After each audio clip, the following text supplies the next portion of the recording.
All right, so the last episode of Escape the Night finally came out. It was really weird the order it was coming out in because it seemed like it was going to be like every Monday, and then they decided to throw one out on like a Thursday and then also the Monday, and then Christmas came around and they didn't upload one then, and so I thought we were just going to wait until Monday, and then they just uploaded it on Thursday, and I already had an upload going on. I had to work on that. So I'm finally making this video now. So first I'm going to start talking about all of the characters and what I thought about them. And then after that, I'm going to go into more specifics about the story and problems I had with it. So starting with Katherine, she freaking died first. I thought her character was fine. I thought she should have lived longer. I think that in the challenge against Meghan, she definitely should have lived. I think that she was winning. She won 3 in a row or something, and then she ran out of books and didn't realize she could take them from the bookshelf. So she just freaking died because she couldn't find any. So freaking Meghan, who is really slow at doing things, took her sweet time and lived. And it's good for her, but that's so sad for Katherine, who was going to be a really good team player and be helpful and entertaining, I think. And not that I'm a Meghan hater or anything, but I mean, she's just not as involved in this community. She's not been on YouTube for a long time, and I just think that Katherine deserved more of an opportunity to continue. So Scott died next, and I am beyond upset because this is the one out of 2 challenges that freaking Joey rigged the challenge, and I am so upset because I freaking loved Scott. I love Scott in real life. I watch his videos, and I think he's just really entertaining. I think his character was really good.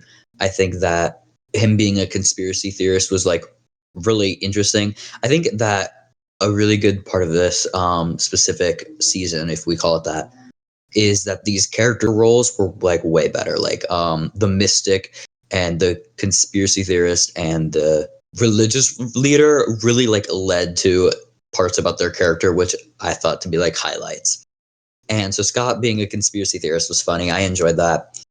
But then Joey was rigging the challenge, and one of the questions was, what is Joey Graceffa's middle name, which caused freaking Scott to die.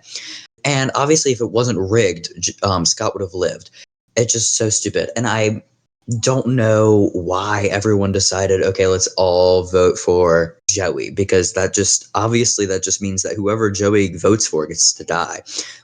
At that point, them all voting for Joey is just putting the decision in Joey's hands. When everybody votes for somebody, do you think that when the cards are being drawn, they have several scenes where they're drawing the same person because Joey was voted in by everyone except for himself, so they were just going to keep rolling until they got to it? I think that we should have gotten more of an interaction between Scott and Joel, because their dynamic with their character roles would have been really interesting to see, but they didn't really talk about it, which was really upsetting because they clearly have extremely different views on how the world works, and I just think that would have been fun.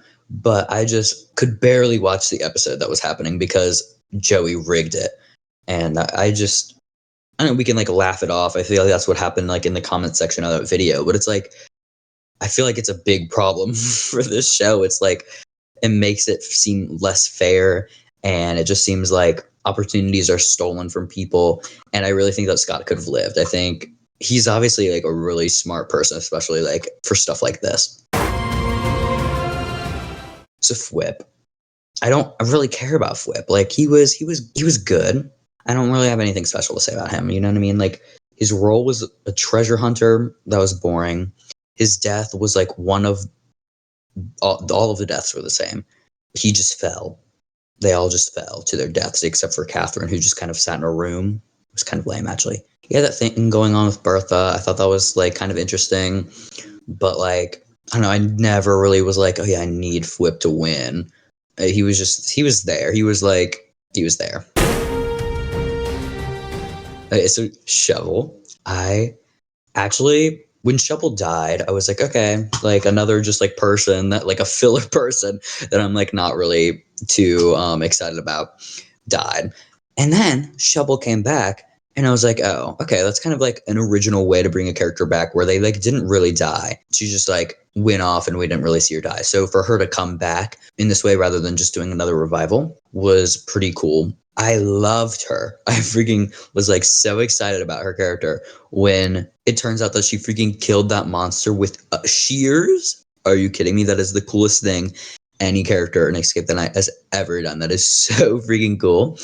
And it's just like in this show, it doesn't seem like these people really have much power to do anything. And then Shubble murders this monster.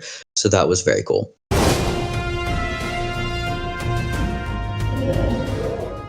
So we're already at Lizzie, which is the freaking last episode's death. I liked Lizzie. I think that her role was kind of weird because in the trailer, she literally says the line that wasn't even in the show. Not all my prophecies come true, but this one is not looking good or something like that.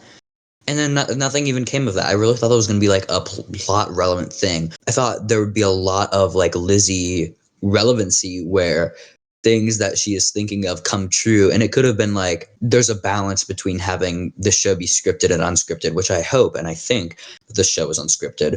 They could have just messaged Lizzie or told Lizzie different things that she could have had quote unquote prophecies about when she really didn't, but didn't really utilize that role. And so Lizzie was just kind of left to like make up stuff about these prophecies from these spirits, and she didn't really know what she was talking about because obviously she didn't know it because she's not really like a prophet, so she can't really tell what's happening.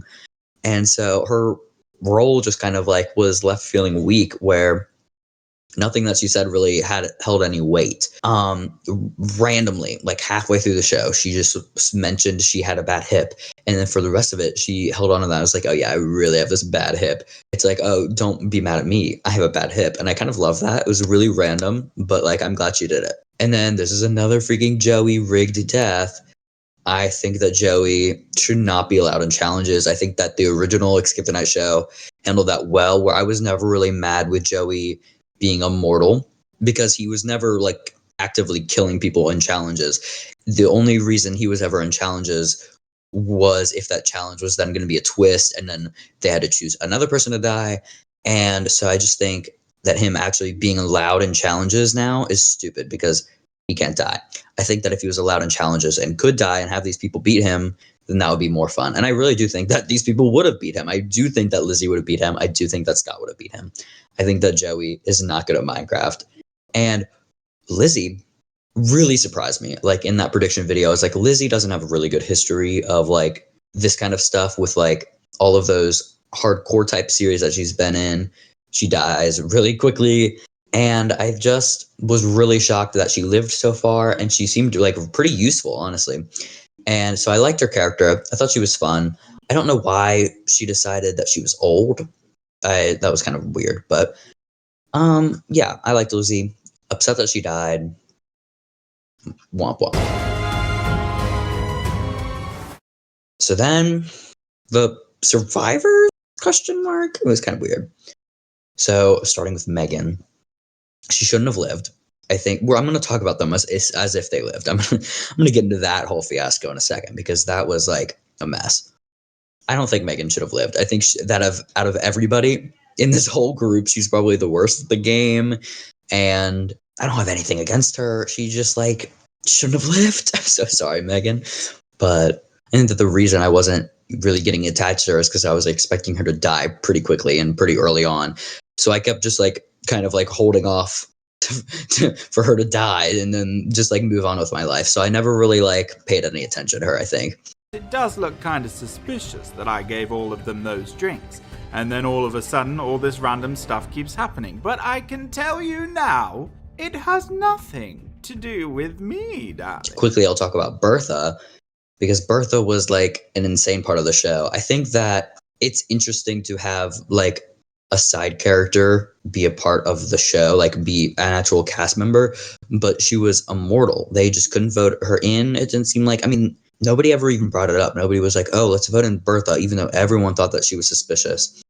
I thought that it was pretty interesting that in one of the early episodes, they were like, oh, let's like tie Bertha up, and they like put her in the cobwebs or whatever. And they were like really ganging on her. but like that never went anywhere, and they never like tried to kill her or vote her in all these scenarios that they were in. So it was like pretty weird. And then she obviously knew everything that it was happening. She knew all of the challenges that were going to happen. And she kept talking about it in this ominous way, but she never tried to stop it. She never tried to do anything about it. And I don't know why. So you know how I feel about Joey already. Just killing everyone left and right, and without it even being justified. I think that it's like how Nikita in the normal show, she was killing all of these people, but at least she actually did it. Joey's killing all of these people. He doesn't deserve to be killing any of these people. It's not fair. It's not legit. And he wasn't taking anything seriously. The whole time he was like, oh no, like how could this be happening? This is awful. Like he just didn't care. And that is like pretty upsetting for the show. He just talked in this voice where it's just like so fake and like really stupid. And it's like, if you don't want to be here, you don't have to. This is your show. You didn't have to make this. I think for him playing this really like fake character and this like dramatic acting character, it just like kind of makes me feel like the whole thing was just getting funding for the movie, because at the beginning of every episode and the end of every episode, he wants to harass everyone and be like, guys, pay for my movie. And so it just kind of seemed like an insincere thing where he didn't really care about the show to begin with, and he just wants to make money. Okay, so Joel. I'm so glad that Joel won. He's probably my like number one pick for the winner, because he was just, everything that he said was funny. He was just so good.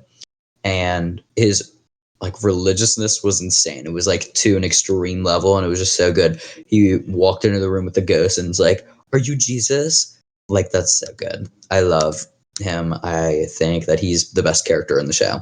The challenge that made him like the ultimate winner was so boring, but also stressful, because it went on for so long that I literally skipped most of it, because it was just like, I was really stressed out that, first of all, Joey's going to win, because it's like his show, like it just seemed like something that he was going to do, seeing as he just killed Lizzie and Scott. It seemed like maybe he was like, oh, I'm the winner and everyone else died. But anyway, that didn't happen. So I was stressed that was going to happen. And then I was also stressed that maybe freaking Meghan was going to live. And I was like, that would be like the weirdest like thing to ever happen, is if Meghan was like the sole survivor of the whole show. So I was just really, really rooting for Joel at that moment, and I'm really glad that he won. Okay, so now that I've talked about the characters, I can finally talk about this plot, because this is the worst part about the show. Okay, and I don't want to come off like a hater of the show. I really, really love Escape the Night as a whole. And I really, really love like the set of Minecraft YouTubers. And so the two coming together should be really good. And I wanted it to be good, but just certain parts of it weren't. And the plot was just the worst part of it. Every episode, they could have just left. In all of the seasons of Escape the Night, they had like a reason why the characters couldn't leave. And it always made sense. And even if it was like a little bit, like you could like nitpick it here and there, it was like, they thought it through. They tried. Okay. It's like literally go out the door. Why are you still in this murdering mansion? Like, what is this for? And so then all of these challenges start happening, and there's no reason that any of them need to be happening. The first one with the poison was perfectly fine. I think that made sense. I think that it was a little weak, where it's like, oh, I guess we should vote people in. It's like, okay, why would you just randomly decide that we need to vote people in to fight for the antidote? Whatever. I think that was the strongest like reasoning for why they needed to do it. But then the next episode was terrible, because they just went into this room and they were like, oh, all these artifacts are not really here. Let's go find them. And then so they voted people in to go find these gems or whatever they were. They were all the different types of Minecraft ores. And so they did it.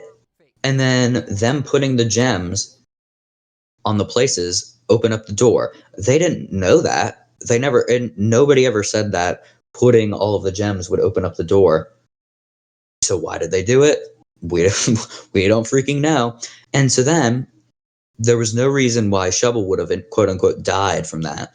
because, like, does the monster know who they voted in? Does the monster know who lost the challenge? That was so stupid. And also, that challenge went on for so long because they both already had all of the parts separately, and they just didn't know the other one had what they had. So they just kept looking for things that weren't there.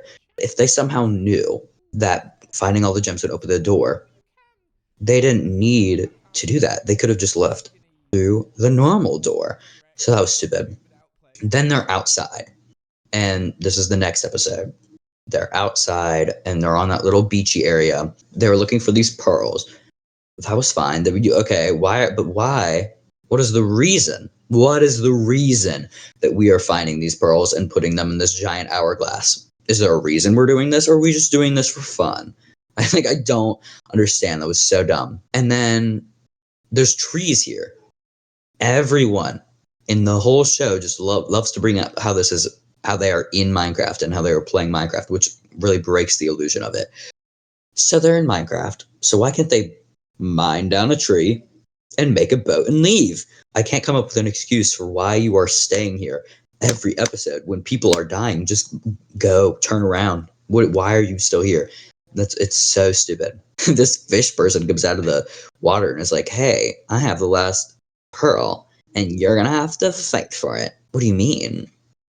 Fwhip is holding a pearl right now. Why do we need a pearl? Why do they want to fill the hourglass with pearls so badly that they're willing to kill somebody for it? It doesn't make sense because they have no idea that filling the hourglass is going to open up another section and they'll go into the mine, yada yada. They don't know that. And so even if they did know that, would they even do that? There's other ways. You could climb over those like rock things and just walk. Like on the other side of that is just trees. There's so many different things that you could do.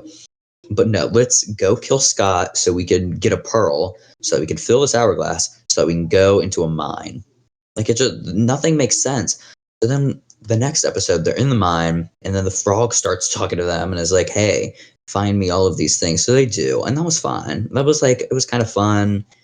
And it's like if a magical frog starts talking to you, I'm gonna go find all of those things he asked me to. Like, of course, like you're a magical talking frog. Okay, I'll go. Whatever you say. So then I think they get all the items, and then this door opens, and then that leads them to like the final part where they have to do the parkour. But they didn't know that finishing the parkour was going to open a door. Like, I just don't understand why they are always doing these things for literally no reason. Okay, so then they end up in that maze, and I like the maze. I thought that was a fun little thing. They end up with this parkour thing to get the last totem, because everyone had a totem except for Lizzie and Shubble, so they had to parkour to the death to get the totem. They didn't know that they were going to have to swim out of there using the fire resistance on the totem. Like, if they just explained things a little more, the show would be fine, because that's literally all I could think about. Is like, okay, why are we sending Shubble to her death for a totem? Like, what is the point? It's stupid. So then they freaking leave, and it turns out they were in a pyramid the whole time, which was really stupid. Like, okay, we were in a mansion 2 seconds ago, and then we did some traveling underground, and now we're in the Egyptian desert. I don't think so. And so then they leave, and then it turns out they happen to walk back to the mansion. What do you mean? Why? How did they get back to the mansion? So you could explain that with like some sort of like hauntedness, like the spirits. Well, I don't know, whatever. They get there. Why don't you turn around?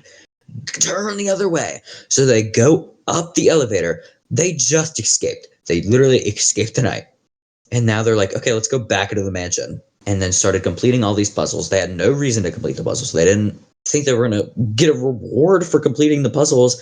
There was no reason to do it. And then Bertha started talking about like the winner of the puzzles would go into the finals. The finals? What do you mean the finals? Like, leave. There's a door. Just leave. What is the point? So then Lizzie dies through those stupid puzzles that they didn't have to complete. And life's not good. Okay, so now we have to talk about the freaking ending, which I like, but I also don't like. Where it turns out Joel wins, and so him winning turns him into the new Joey. And so he now invites all of these new people to do another season.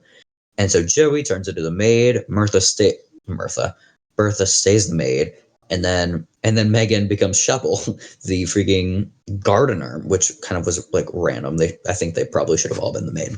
The implication is that Joey had done this before and then won. And then Bertha was like the like survivor, but like didn't actually win.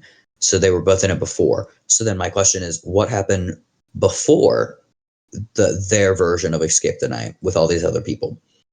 Because first of all, there was only 2 survivors in that time. There was only Bertha and Joey, as opposed to this time when there was 3. And so then before Joey and Bertha got there, what happened? Like, what was the beginning of all of this? It's just nothing is ever explained. And then there's no reason that Joel would want to go and be the like a new Joey and do this all again. There's no reason that Joey would want to be the new Joey and do this all again when he already did it.